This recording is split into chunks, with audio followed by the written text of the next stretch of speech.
Thank you. Incredible story, thank you. Hello, I'm back very, very briefly. I won't intrude too much, but our next session is very special. Ali has been an amazing chair for the last day and a bit, and added considerable value to our conversations and our panel yesterday, but now she is going to be taking you through an expert commentary session of her own. So it is my great pleasure to reintroduce her to you and welcome her to the stage. I will sorry, by all means applaud. I have a bio which I'll read again if anyone wasn't here in the morning to give you a bit more information about Ali, who she is, but I wanted to add my own thoughts just first of all. Ali's amazing. Ali has been one of our partners with Liquid Learning at our Women in Leadership and leadership events in general for a number of years now. She was collaborating with us before COVID, and then obviously through COVID. She brought so much energy and enthusiasm to the table during a challenging time. She's amazing. It's that sort of energy that she's going to bring to this session, and it's obviously brought to the last 2 days as well. Always collaborating, always being willing to try new things. From my perspective, it's always a pleasure and a privilege to get to be involved in an event that Ali is involved with. So you're in for a treat with the next session. Officially for my bio here, Ali is an entrepreneur, mama of two, wife, Latina, and founder and chief empathy officer at Square One. She's a respected voice in the space of entrepreneurship for burnt-out corporates seeking to leave their 9-to-5s, and for new entrepreneurs to build their resilience and mental health toolkits. Ali is on a mission to help women who feel trapped in traditional corporate settings pursue the life of their dreams. She also teaches entrepreneurship at the Queensland University of Technology, and she is a sought, and I can say very well and rightly sought after MC and speaker. It's my great pleasure to welcome her back to the stage. Ali.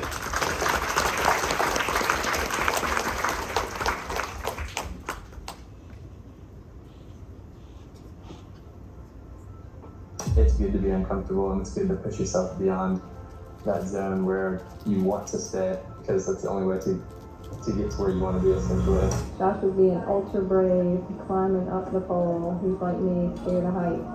Guys, Josh, instead I'll be inhaling helium. Even from a young age, just starting out with longboarding, I realized the only way that I was going to get better was to fail, and was to crash, and was to just mess up, and all those things are very uncomfortable, but kind of just realizing that they're part of the process. Hey guys, it's Josh.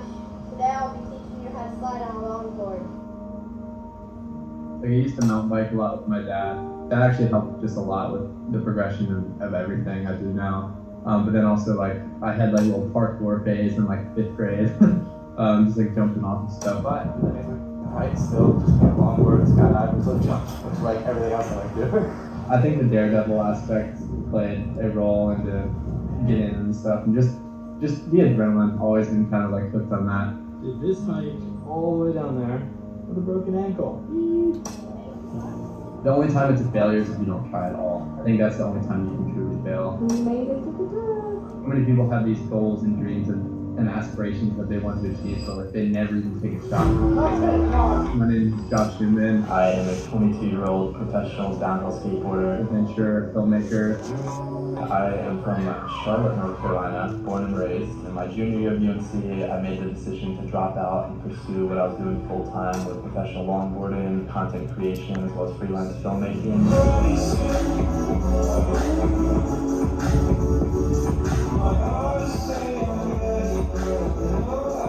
I'm currently in the middle of nowhere right now. I'm gonna go try to get to a camp spot on the edge of the Grand Canyon.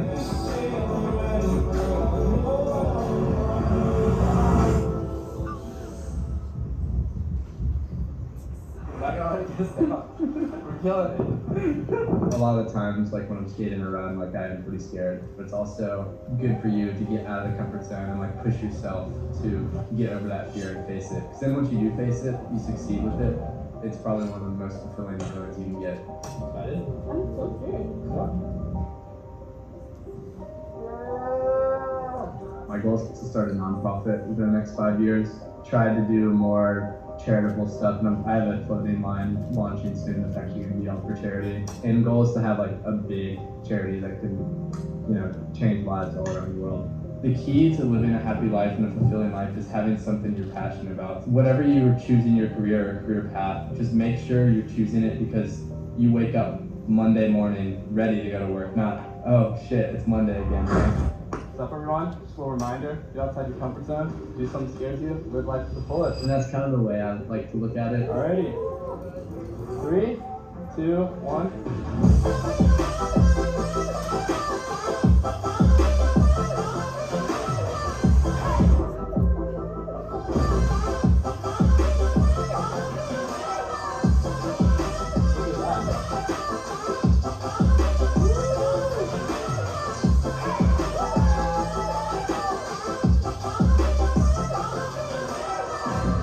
We all want something out of life. As humans, we are driven by desire. Desire for experiences, success, happiness. Yet all too often, we seem to fall short. What we want seems so far away and impossible to attain that we never even dare to go for it. You should not judge success and happiness by numbers. Take it from me, like I thought when I would get to a certain number of followers or a certain number of revenue per year that would be it. I would be happy, but that's not the answer. It's one of those things you just have to be happy with what you're passionate about and doing your thing. Find that happiness internally and not look outward from other people's comments or numbers or money. Like that should not be where you find your happiness. And I know it's easier said than done, especially in that stage of life, but it's one of those things that just making that investment in your passion and just doing your thing will pay off more often than not, because it'll make you happier, and that's like what it's all about.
How cool was Josh, hey?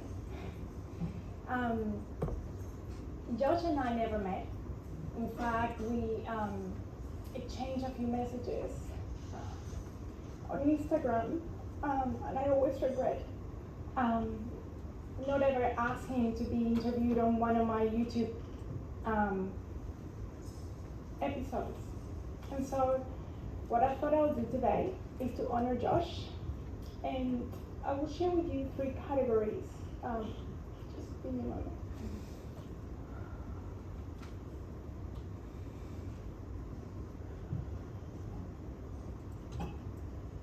I'm going to share with you 3 categories of things that connect to Josh, but that I hope they have also helped me so much. The first category is going to be regrets, which is what I just mentioned about Josh. Regrets from doing things that I wish I did. And I'd like you to reflect on this as we go along.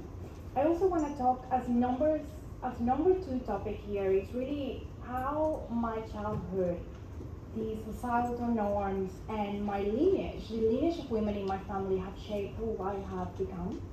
And you're going to also be having some reflections about these. And number 3, practices that have really helped me in reaching now a more conscious way of living.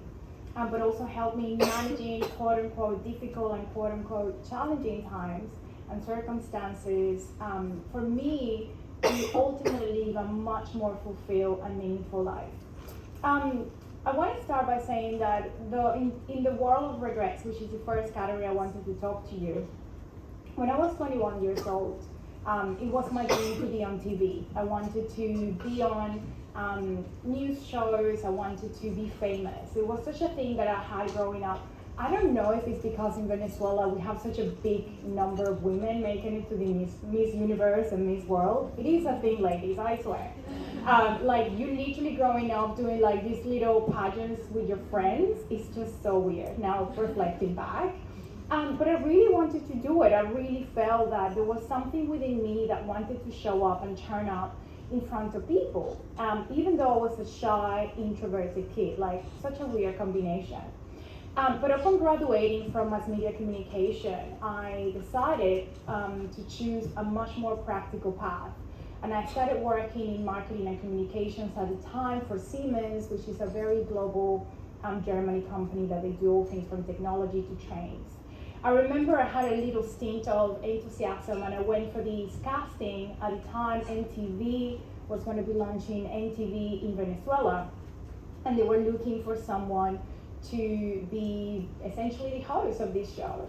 I remember queuing for probably what it felt at the time like a long day in the hot summer. Oh, well, we're always hot in Venezuela, it's always hot. But I was queuing for the long all day outside on the street, and I remember doing this casting for about 15 to 30 seconds, just being authentically me, just rocking up. I never made it. I was not selected. I was gutted. And rather than continuing pursuing something that I now know, 42 years of age, I should have pursued, trying, being rejected time and time again, I decided to go back to my practical path and keep working in an office, a 9-to-5 job, being a marketing and communications coordinator. Upon graduation, I moved to the UK, where I, for 6 months, did all the things that a student who with very little English would do. I cleaned offices, literally cleaned toilets. I worked at a coffee shop. I started babysitting children. That was like the evolution of a migrant who does not speak English. Once you're babysitting, you're like, you made it. And from there, I know, it's the thing. And then I was working at a company just on the weekends at a local store on German Street in central London. And I remember the owner, the chairman of the company, Mr. Alan Lewis, which is what actually listed as one of the 100 richest people in the UK. He came and said, what do you do? What do you learn back home? I said, I study marketing and communications. We're actually looking for a part-time person to work for us. So I did take that step. I was like, oh my God, working in my field. He was one of the stingiest men I knew to date. He paid me less than the mother of these 2 children I was babysitting. However, I took that sideways step, as you would call it, and I did achieve my dreams. To this day, I really think that we all make decisions on a regular basis. And I think the older I get, and I hope to say the wiser that I get, I realize that sometimes these practical decisions are at the detriment of our very own fulfillment. And I think what I want to emphasize with this is that there's a lot of things that you will be coming across in your day-to-day, in your career, in your path, in those sideways or upward type transitions that you want to do. And I really want you to think about whether these things are actually going to be a practical step or whether they truly feel an authentic evolution of your own leadership path. I want to bring forward something that it was quite a beautiful book written by Bronnie Ware, who is actually an Australian palliative care nurse, and she has a book called The 5 Regrets of from the Dying. I don't know if anyone has read it or knows about it. It's a beautiful book. And what she did, she spends usually between 4 weeks to 12 weeks with people that are about to die. And in that process, she asked them, what are your 5 regrets? What are your regrets? And this is what she said, what she got from everyone in this process. Number 1, I wish I had the courage to live a life true to myself. Not the life others expected of me. Second, I wish I hadn't worked so hard. I'm sure a lot of us are guilty of that. Third, I wish I had the courage to express my feelings, and I think we've been talking so much about that as well. I wish I had stayed in touch with my friends, and it is okay to evolve your friendships. In fact, I think grieving old friendships is a process. I have been part of that myself, but really staying in touch with friends that are really meaningful to you, I think sometimes we take that for granted because we're so busy in our lives. Number 4, or number 5, I think number 4, I wish that I had let myself be happier. And as I think about these regrets, I think about someone who I never met in person, but someone who remarkably changed my life, and that is Josh.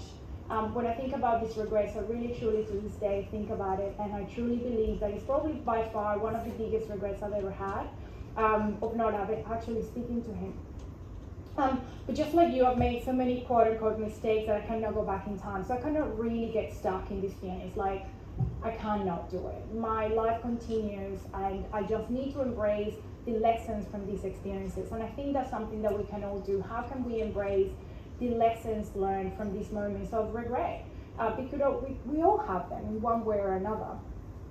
And I think it's really important to think about how we're setting them free, and how we are aligning ourselves to doing those authentic things that are aligned to our purpose, aligned with our value, and really aligned with you, with your voice. And we talk so much about your voice, so I really encourage you to do the same.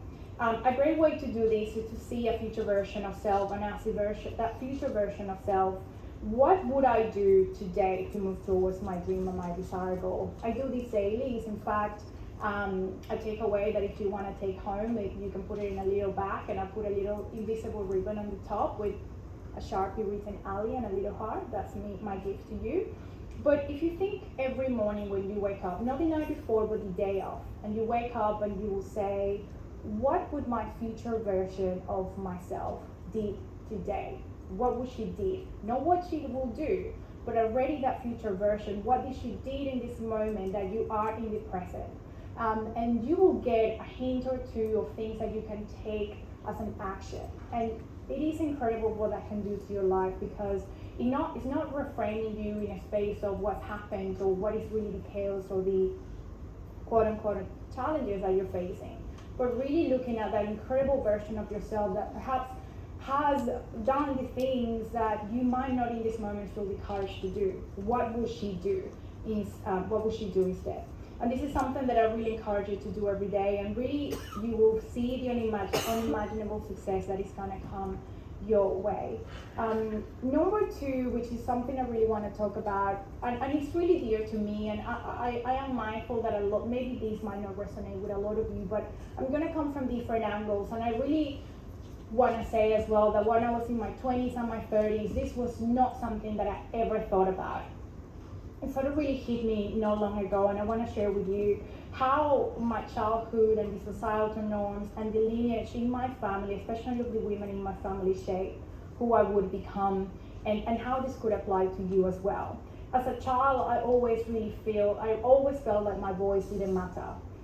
There was a lot of really strong women in my family, very, very strong voices. It wasn't really interesting reflection for me actually to make, because it's almost like there were these really strong women who could not do the things men did. So they almost took advantage of maybe the things that they could do, and they became almost these race-like females. And I didn't know this until I really had my children, and I started really reflecting on the things that I promised to myself before having children. It's like, I will never do this. I would never do the things my mom did, or I would never say the things my mom did. And all of a sudden, I am doing the things my mom did, and probably what her mom did. It's like, oh my God, there is trauma to be solved here. But I was really bullied as a kid for being shy. And at school, I always wanted to be someone else. I always wanted to be extroverted. I wanted to be the one that made a comment first. I was so quiet. I was a nerd. I would always be studying and being so excited about my homework. I was that kid. And I always struggled to speak up in social situations. And I often really felt like I didn't fit. I don't know if any of you will resonate with this, but it was certainly me up until the age of probably 20-something. I remember when I moved from Venezuela to London, and then London to Australia, because my husband and I met in London, and he grew up in Brisbane, and he promised good weather, so we came to Australia. I remember I got this job at a PSM, and I was the digital marketing manager. And there was this girl who I'm friends with now, and she was so rude to me, so rude. And at the time, I just didn't have that voice to really speak up, and I would go to the bathroom and cry, because I felt that it was so much unfairness. She didn't have to say the things she did say to me in that way. I understood where she was coming from, but the how do think things really matter.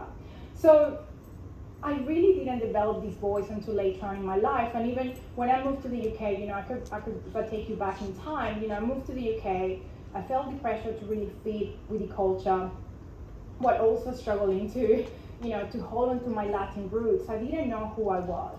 And it wasn't until I became an entrepreneur in 2015 that I really began the process of finding my voice. I always say becoming an entrepreneur and being a mother are probably the most fastest path to grow.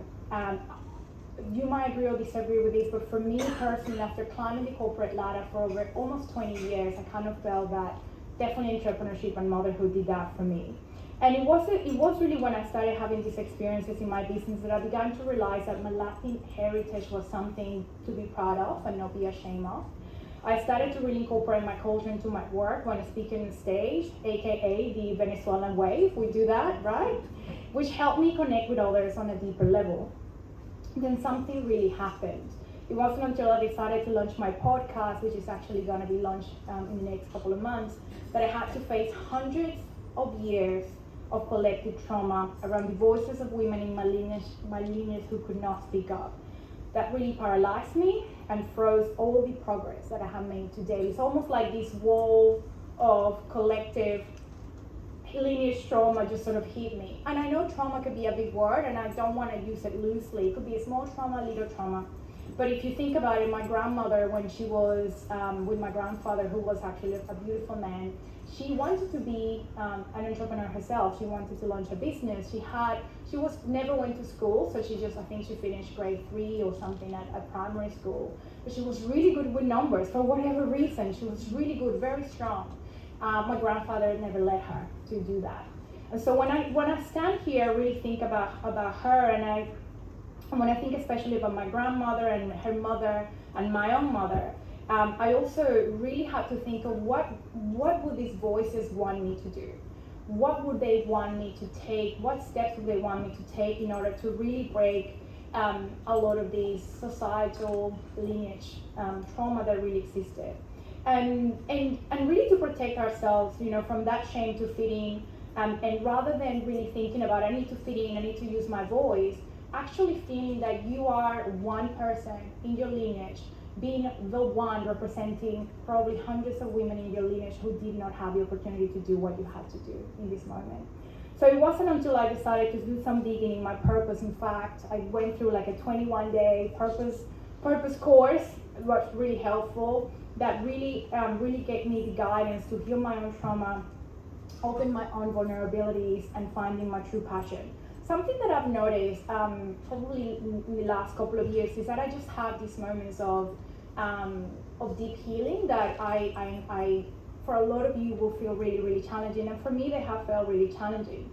But when I know they happen, they really help me to sort of really face anything that's happening. For me in that time was generational and personal fears that were holding me back. If you think about my background, from 2001 to 2015, I worked for probably what you would call the biggest brands. I worked for Microsoft in London, I worked for Siemens in Venezuela, I worked for Bayer here in Sydney, and I worked for Luxottica, who owns a PSM.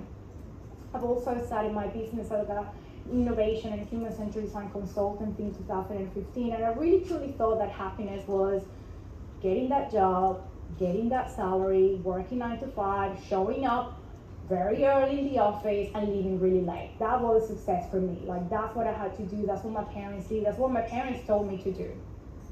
And also because I grew up in a household of financial and emotional hardship, where my parents really struggled to pay for my university. My brother and I were the very first generation to ever graduate from university. And where success was really seen as a job you had, the company you worked for, or even the car you drove. And I really was convinced that the path to success was to get a good job, so I really did. That's all I knew. And on complete autopilot. I never judged it. I never stopped to think about it. I just kept on going.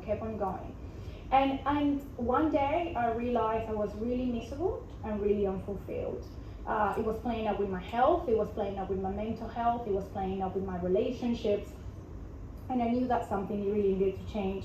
And that's when I left the corporate world and I started my business. It was a perfect time as well. I had my second child at the time, and it was kind of great. I had the space to think. I had you would argue that maybe I didn't, because breastfeeding children, waking up at 3 a.m., doing all the things, but I felt all this energy rushing through. So right now, you might be asking this question. You might think to yourself, what does this have to do with me, Ali? Your journey is very different to mine, and I agree, it's very different to yours. But what does have to do with your leadership journey? And in my opinion, it has a lot to do. You, as like me, we have all been conditioned by your ancestors to have the path that you're walking in today. You have all been conditioned to do the things that you're doing in one way or another. And if you reflect on my very own journey, I was on autopilot, and I would argue that a lot of you probably still are in autopilot. And that is okay. It's not to judge it. It's not to blame anything. It's not to blame anyone.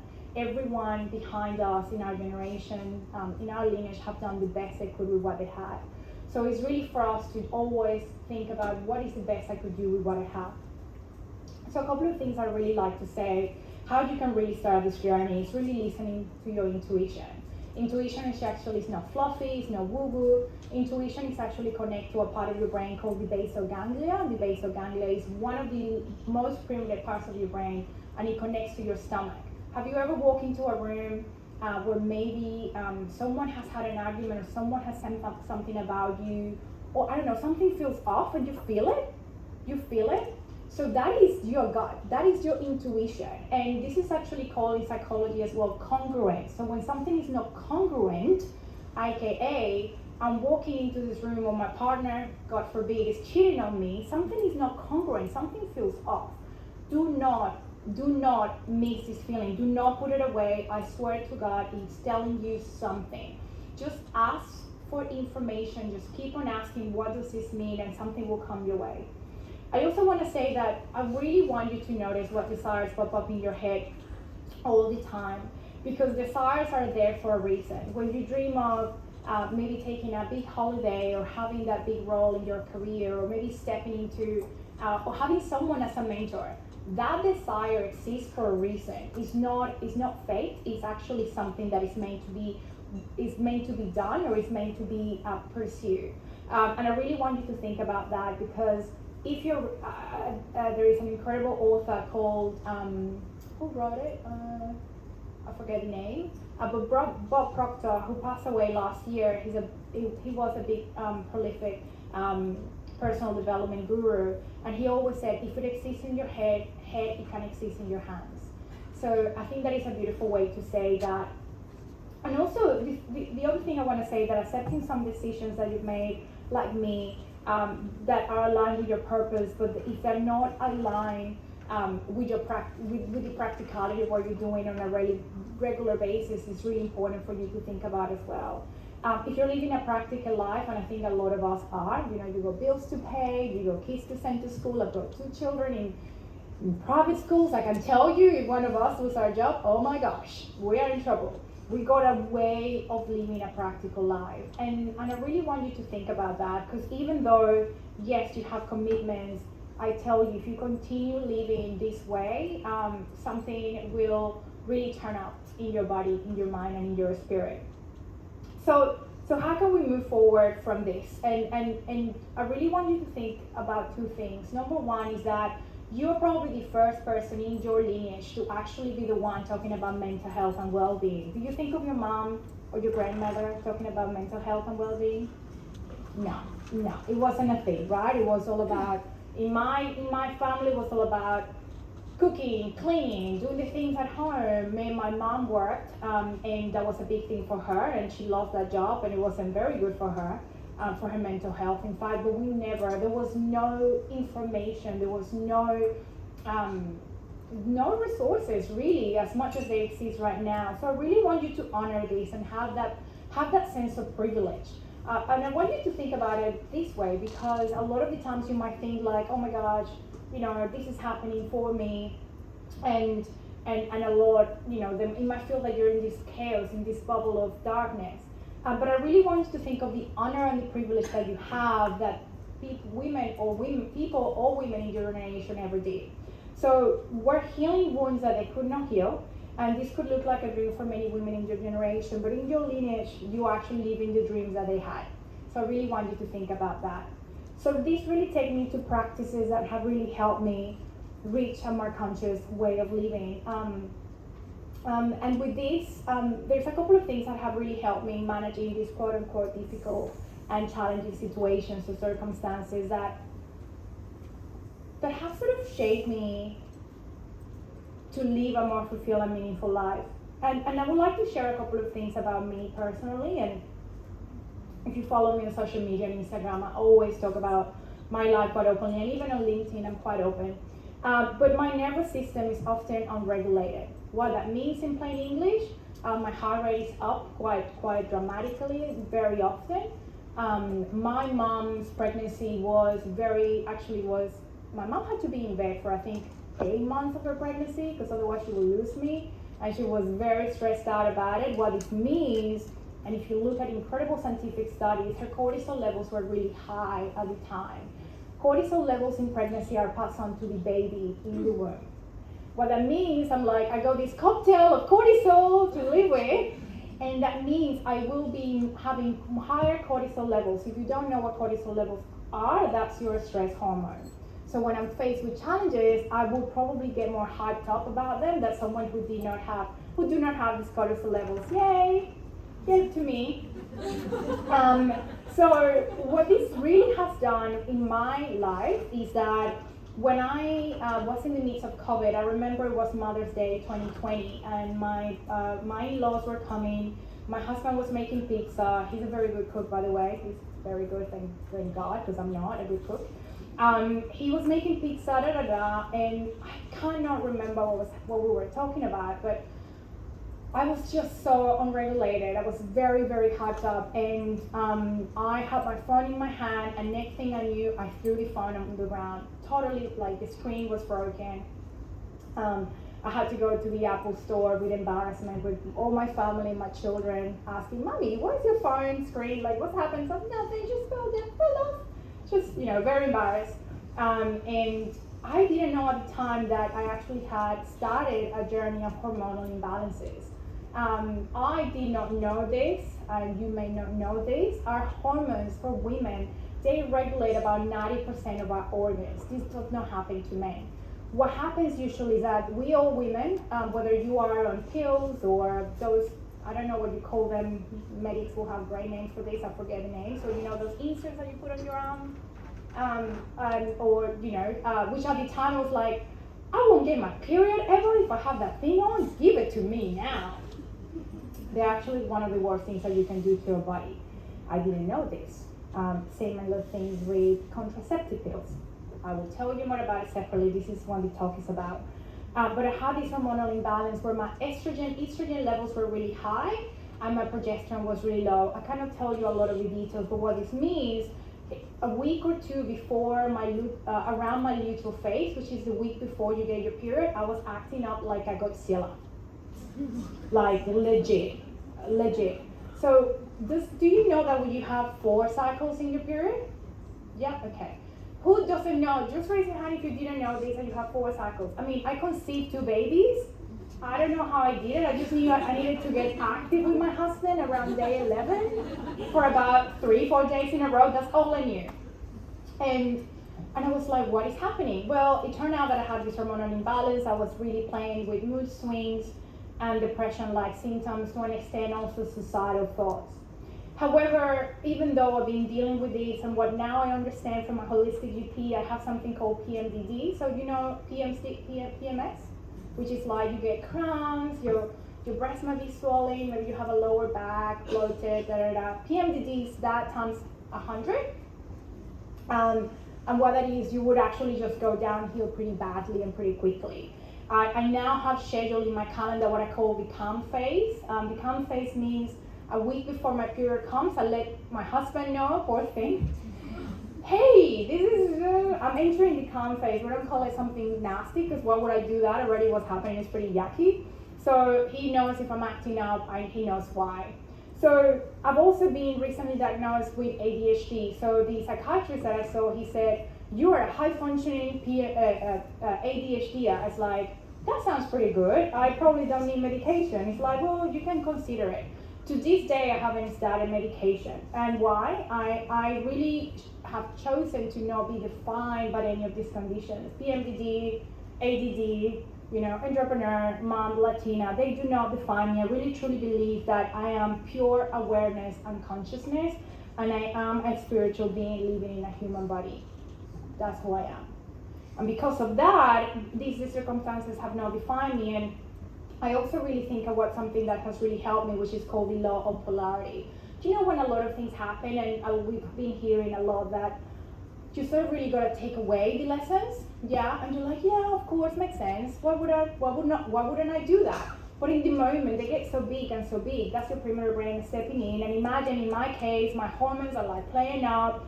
My nervous system is unregulated. My cortisol levels. I've got this amazing cocktail, ladies. If you want some of it, I can give you some. But I really use this law of polarity, and I want to explain it so you understand it and think about how you can utilize it in your life. The law of polarity is a principle that states that everything in the universe has two opposite poles or aspects, such as simply hot and cold, light and dark, or positive and negative. This law also applies to human qualities and traits, which can be seen as existing on a spectrum with opposite qualities at each end. For example, confidence and humility, or assertiveness and compassion. So for women in leadership like yourselves who want to be the best version of yourself, the law of polarity can be really helpful in understanding the importance of really balancing these opposite qualities to achieve success. For example, being a strong leader does not mean being aggressive or domineering, but rather finding a balance between assertiveness and empathy, confidence and humility, and other opposing qualities. You don't need to be like the male counterparts that perhaps have been, by the way, this is lineage and this is ancestral lineage. The men in your organizations are acting up this way because they have been men in their lineage who have stepped up and they've been given the right to do so. Do you see that now, the connection? And you haven't been given the right, so of course, you don't have almost like this good baggage from your women in your generation to take with you. These men do. It's just simply as that. So really, by embracing both sides of the spectrum, women leaders can become more versatile and adaptable, able to handle a variety of situations with much more ease. And this can really lead to better decision making, more effective communication, and greater success in your roles. It is also important to remember that both sides of the spectrum are equally important, that one should not be neglected in favor of the other. And really, for me, the law of polarity can be a useful principle for women in leadership and for anyone really who want to be the best version of themselves by recognizing the importance of balancing opposing qualities and embracing both sides of the spectrum. And this can really lead, in my opinion, to more effective leadership and greater success in their roles. If something challenging happens in your organization and you made a bad decision, what is the lesson that you can learn from that, but also what is the opposite? For example, I have ADHD, I'm terrible with time. I don't usually arrive late to places. I don't usually, but my struggle is usually about not knowing how long I have for something. So I need to put pomodoros, I need to set up accountability, so someone is telling me, hey Ali, this is due tomorrow. That's why at university, when I became an adult, I did everything 24 hours before, because there was this pressure of doing it. And I was like, why was I such a good student before and now I need people to tell me? So coaching can be a really big thing, and really working with a mentor as well. If you're really not getting traction in your own ladder, there might be someone who can come in and help you from coaching, mentoring, and even a sponsorship as well, because they see that potential in you and they know that you have this polarity in you. You have maybe not you, like me, this lack of time awareness, but you have so much creativity and so much enthusiasm that you can bring. I want to also talk about that most of you might be dealing with different health challenges in one way or another, small or big, like fatigue, maybe stress, maybe illnesses, maybe hormonal imbalances. And I want you to know that they're usually because an imbalanced nervous system. Your nervous system is also aligned with your purpose and your authenticity, and it could also be aligned with different things like mineral deficiencies. I didn't know until I started seeing my holistic GP that magnesium is the thing you gotta take, and about 80% of people are deficient in magnesium. Do you know this?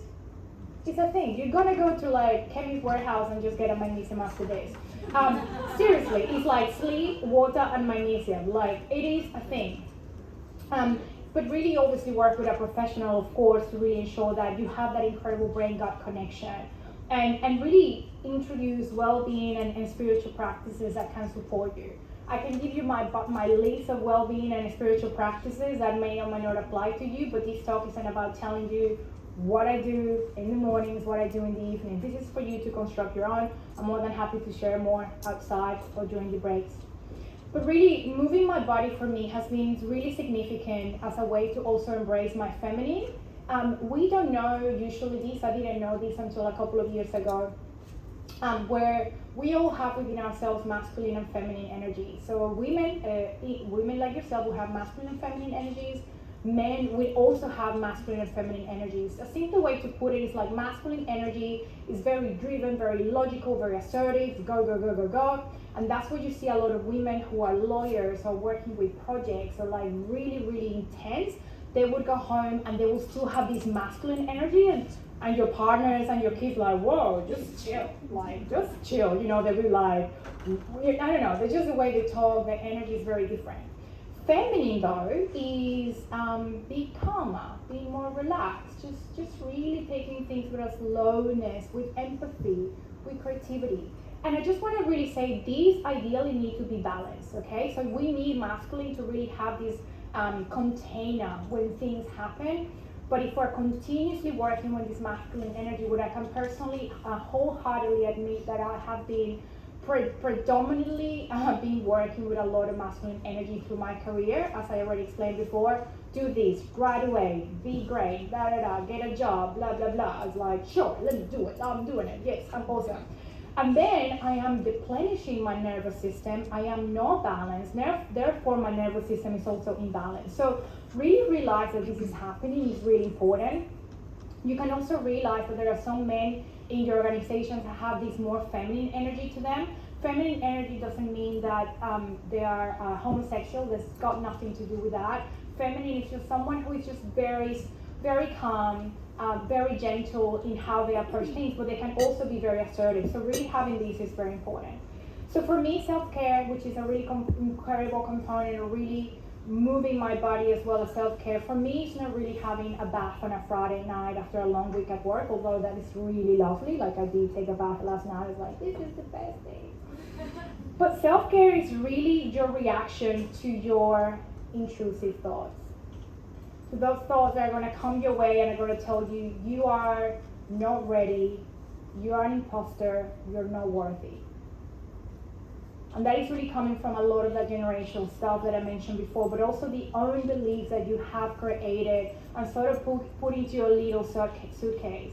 So just I guess for the sake of this analogy, if we said, women in our generation, we didn't arrive in this world with this luggage of great beliefs about ourselves, because women never could do that in our generations, yet men could. So then if we still put in more of that in that suitcase, what's going to happen?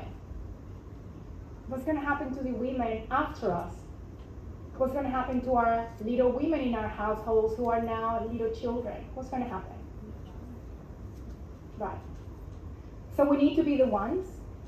I really believe that. I am definitely the one who is taking this role of really clearing a lot of the things that have stopped me from achieving greatness, because I know it's my duty to do that, to release trauma from the past, to make me be the best version of me that I can be, but also allow my daughter to be that for her and for her to do the same to others.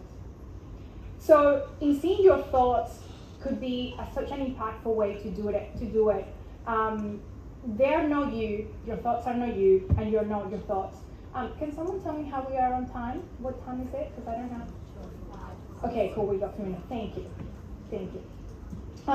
A good practice that you can apply is the following. So number one, you notice your thoughts. So this happens all the time. For anyone who's been using the 5-second rule, what do you normally notice when you kind of like, before raising your hand, maybe I'll pick you up if you have a thought, otherwise don't worry, anyone. But when you want to say something worthwhile in a meeting, what is the first thought that comes to mind? It could be anything, just shout it out and not hear it. Is it what?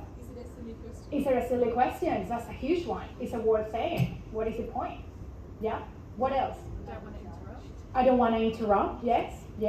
What else? I don't want to be judged. Yeah. Anything else? Is this the right time and place to ask the question? Is this the right time and place to ask the question? Absolutely. Hence why you see the 5-second rule can be such an incredible thing. Noticing your thoughts is number one, and you got these like 5 seconds, right? It's like, notice your thoughts.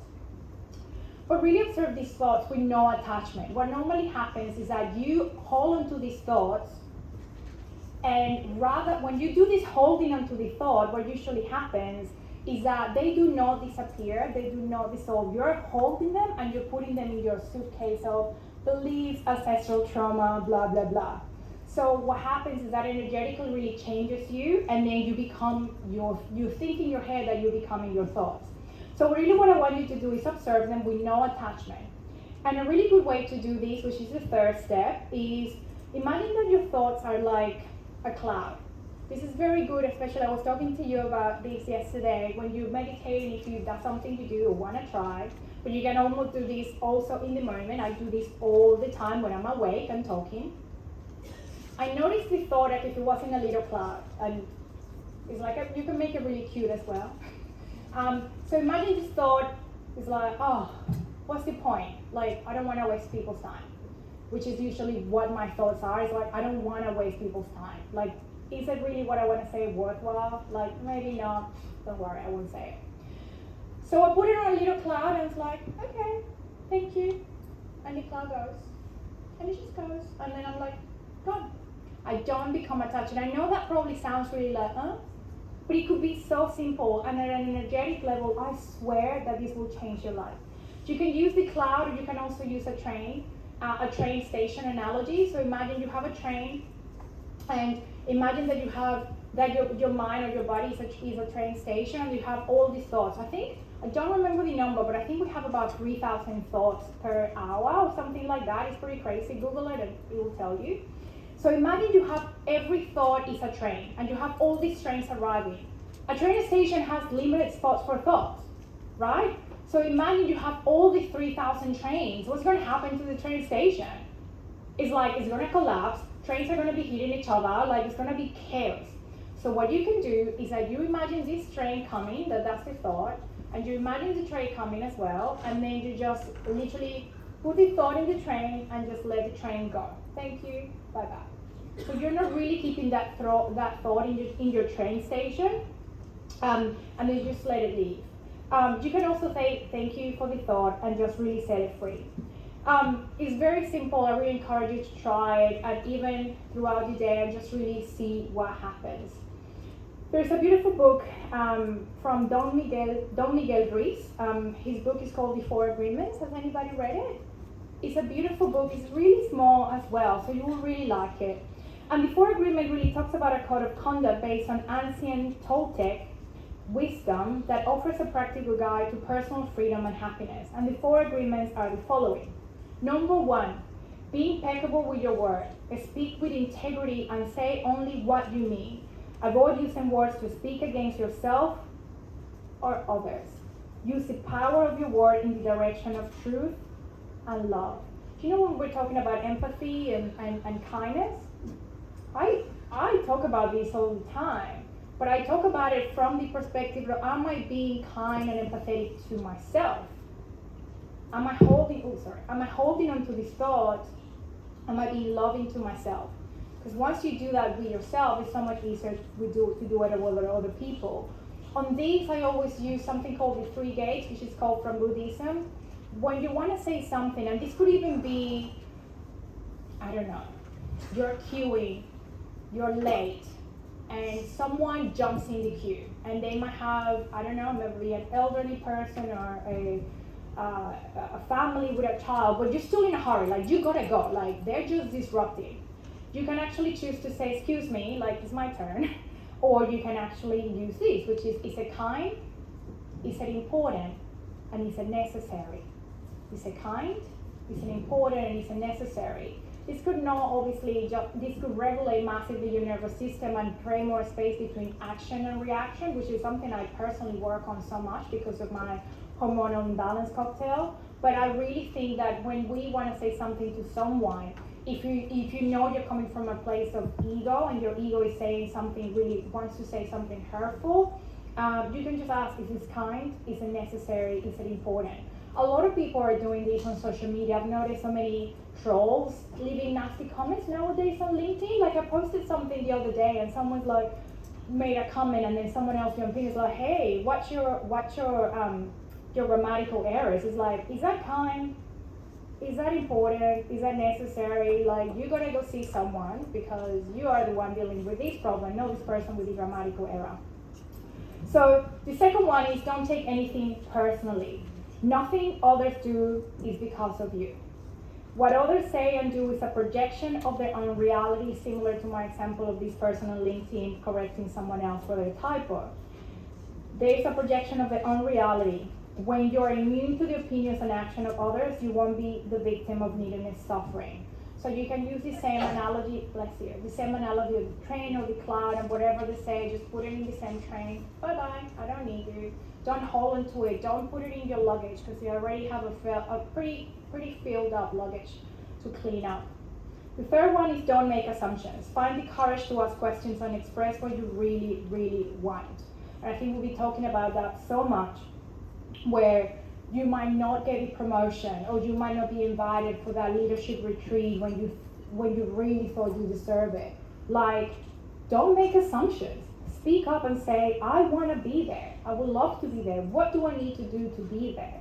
There's so many times in my career where I made assumptions of things that people thought I could do or did well, but I never really told them about it, and therefore they never chose me for things. Communicate with others as clearly as you can to avoid misunderstanding, sadness, and drama. With just this one agreement, you can completely transform your life. Do not make assumptions. This is also really good when you think someone is actually saying something really hurtful and you think they're just really being pure mean. There's probably a lot of pain in their own lives. Always do your best. This is number 4. Your best is going to change from moment to moment. It will be different when you are helped as opposed to sick. Under any circumstance, simply do your best and you will avoid self-judgment, self-abuse, and regret. One thing that has really worked for me, and I think there's a beautiful, I can't remember the name, but I usually use it for my children on growth mindset, the big journal. I think they have something called the big journal, and they talk about waves, and they talk about for children, and I was like, oh my God, this applies to me and everyone. It's like, imagine you have a wave that you have to ride, and those are waves of emotion. Those waves of emotions will come. You know waves come and go, right? So same things, these clouds and these trains and come and go. So when you think about this, and if you think about these waves of emotion, just let it go. I have to deal with these sometimes, not every month. By the way, my PMDD is not something that happens every month. It happens every so often because I do a lot of work on myself. But when it happens, I know I need to ride the wave. And sometimes riding that wave, it means I'm gonna be in there for a long time and it's gonna hurt. And I'm gonna be nasty. I'm gonna have suicidal thoughts. I'm gonna feel really depressed and really sad. And there will be really, really sad things that I will think about. So I just ride it. I let it go. I don't attach to it because if I attach to it, I will ruin my life. I will ruin every day. And I think this is so important for anyone who's also dealing with people with depression, anxiety, or any sort of mental health conditions in the workplace. I just really want you to know that when you think of these waves, you would have a different perception or perspective around life and how to do things as well. So why all of this matter? Why talking about the regrets that I have experienced, talking about my childhood and the ancestral lineage in my family, and talking about these practices or practices that really help me live a more conscious life, help me? Well, it helps me for two things, because it helps me to be the best version of me that I can be. It helps me because I know that I could be a better leader when I know I can truly, authentically, and vulnerably share my journey with others, because I know others won't be ready yet to take those steps, but they would actually see in me, they will see themselves. So that's why I do what I do. And I really want you to think about that, because the moment you're becoming truly authentically and unapologetically yourself, you will realize there's like these women and things happening in your life, because there's going to be this ripple effect of women seeing who you are. Now, I wanna wrap it up by a couple of things, and yes, thank you. Can I just one quick, thank you. Can I just show that little, thank you, Nick. I promise I'll be quick, because the MC won't like me being late.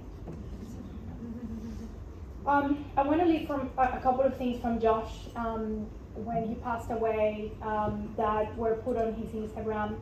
The first one is do something because you're passionate about it. A number will never make you happy, as you saw in the video. If you don't fall, you aren't pushing yourself hard enough. If you're doing what you love, don't worry about what others think. A quote that changed Josh's mindset was, be who you are and say what you feel, because those who mind don't matter, and those who matter don't mind. A life begins where your comfort zone ends. With that, I just want to say the Josh Neuman Foundation, if you feel inclined to check them out and have a look, they do a lot of beautiful work on the back of Josh's dead. I've personally been connecting with his parents, and they have this little bracelet called Live a Good Story. If any of you feels like you would like to have this bracelet to be reminded of living a good story like Josh did, please come to me and I will be very happy to give you my own. With that, I just really want to remind you to take those daily actions based on that future version of yourself, and remember that you are perfect the way you are, and that you're in exact moment, in exact path for a reason. Don't be discouraged, because you're the light needed right here and right now. Thank you so much.